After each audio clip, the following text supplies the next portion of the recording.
Hi comrades, this is NSSR Nakka Shivashankar, High Court of AP and Trial Courts Advocate Mithulara.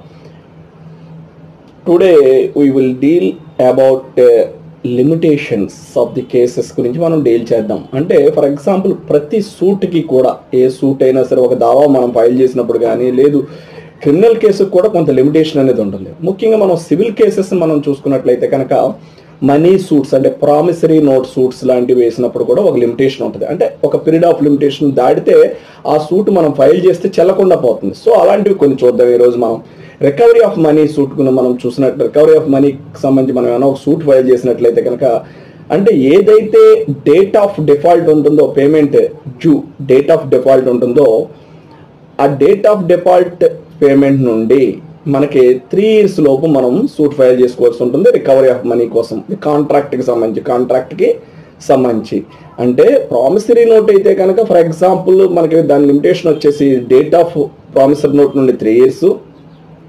అలా recovery of మనీకి సంబంధించి కూడా కాంట్రాక్ట్స్కి సంబంధించి recovery of మనీకి సంబంధించి కూడా ఎప్పుడైతే డిఫాల్ట్ అవుతున్నాడో ఆ డిఫాల్ట్ డేట్ నుండి మనం 3 years లోపు అతని మీద సూట్ ఫైల్ చేయాల్సి ఉంటుంది. అది లిమిటేషన్ పీరియడ్ దానికి.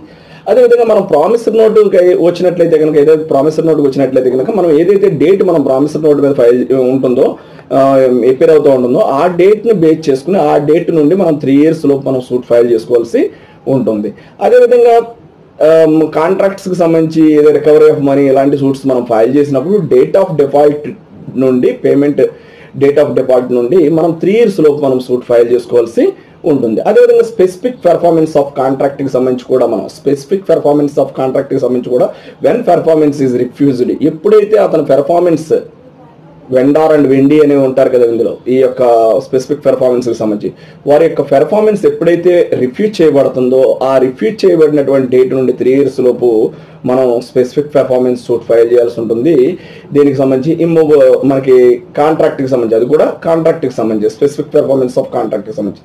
అదేవిధంగా పొజిషన్ ఆఫ్ ఇమ్మూవబుల్ ప్రాపర్టీ ఏదైనా ఒక ఇమ్మూవబుల్ ప్రాపర్టీ మన పొజిషన్ నుంచి వేరే పొజిషన్లోకి వెళ్ళిపోయినప్పుడు ఆ డేట్ ఆఫ్ డిస్పోజిషన్స్ మన పొజిషన్ నుంచి వేరే లాఫుల్ ఓనర్ పొజిషన్ నుంచి ఒక అన్లాఫుల్ పర్సన్ చేతిలోకి ఆ డిస్పోజిషన్లోకి వెళ్ళిపోయినప్పుడు మనం ఆ డేట్ ఆఫ్ డిస్పోజిషన్ నుంచి 12 years లోపు మనం పొజిషన్ ఆఫ్ ఇమ్మూవబుల్ ప్రాపర్టీకి సంబంధించి మనం సూట్ ఫైల్ చేసుకోవాల్సి ఉంటుంది. అదేవిధంగా పార్టీషన్ సూట్కి వచ్చినట్లయితే కనుక దీనికి డిపెండ్స్ ఆన్ ఫ్యాక్ట్స్ మీద ఉంటుంది. పార్టీషన్ సూట్కి ఏదైతే మనం ఆస్తి భాగాలు పంచమని చెప్పేసి మనం పార్టీషన్ సూట్స్ వేస్తామో దానికి లిమిటేషన్ అనేది లేదు. కానీ దానికి ఏదైతే డేట్ ఆఫ్ మనకి దానికి ఏంటంటే ఒక పర్టికులర్గా దానికి ఏమి ఒక డిపెండ్స్ ఆన్ ఫ్యాక్ట్స్ మీద తప్ప దానికి ఒక లిమిటేషన్ అనేది లేదు. ఆ ఫ్యాక్ట్స్ని బేస్ చేసుకుని లిమిటేషన్ అనేది స్టార్ట్ అవడం అనేది జరుగుతుంది. అదేవిధంగా దానికి నో ఫిక్స్డ్ పీరియడ్ అని చెప్పేసి పార్టీషన్కి లిమిటేషన్ ఏర్పాటు చేయడం జరిగింది. జనరల్గా మనం చెప్పుకునే టెర్మినాలజీ ఇది. అయితే డిపెండ్స్ ఆన్ ఫ్యాక్ట్స్ మీద ఆధారపడి పార్టీషన్ సూట్ ఫైల్ చేయడం అనేది ఉంటుంది. అదేవిధంగా రికవరీ ఆఫ్ మూవబుల్ ప్రాపర్టీ అంటే చరాస్తి. ఇందాక మనం పొజిషన్ ఆఫ్ ఇమ్మూవబుల్ ప్రాపర్టీ గురించి చెప్పుకున్నప్పుడు అది స్థిరాస్తి.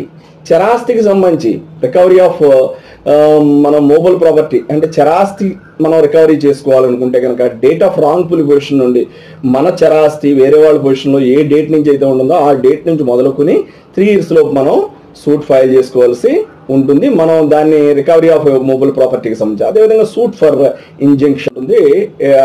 పొజిషన్కి సంబంధించి మనం ఏదైతే సూట్ ఫర్ ఇంజంక్షన్ కూడా మనం 3 years లో మనం ఫైల్ చేసుకోవాల్సి ఉంటుంది.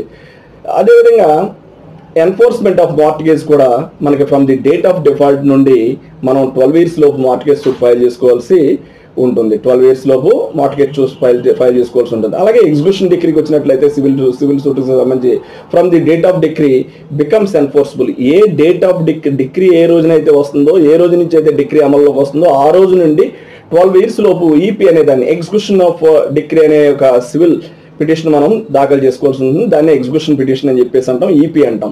అదేవిధంగా బ్రీచ్ ఆఫ్ వారల్ కాంట్రాక్ట్కి సంబంధించి కూడా డేట్ ఆఫ్ బ్రీచ్ నుండి అంటే ఏ రోజు అయితే ఉల్లంఘన జరిగిందో ఆ రోజు నుండి 3 years లోపు మనం సూట్ ఫైల్ చేసుకోవాల్సి ఉంటుంది, సివిల్ సూట్. అది కూడా బ్రీచ్ ఆఫ్ సివిల్ కాంట్రాక్ట్, వారల్ కాంట్రాక్ట్కి సంబంధించి. అదేవిధంగా breach of written contract executing registered sale deed.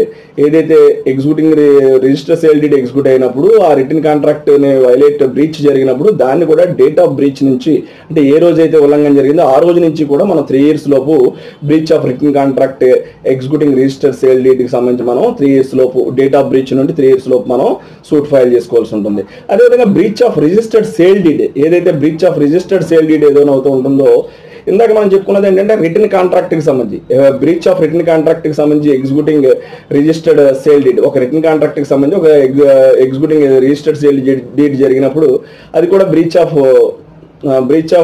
Date నుంచే 3 years లోపు వేసుకోవాలి. బ్రీచ్ ఆఫ్ వారల్ కాంట్రాక్ట్ అయినా సరే, అదేవిధంగా బ్రీచ్ ఆఫ్ రిటర్న్ కాంట్రాక్ట్ అయినా సరే డేట్ ఆఫ్ బ్రీచ్ నుంచి 3 years లోపు వేసుకోవాలి.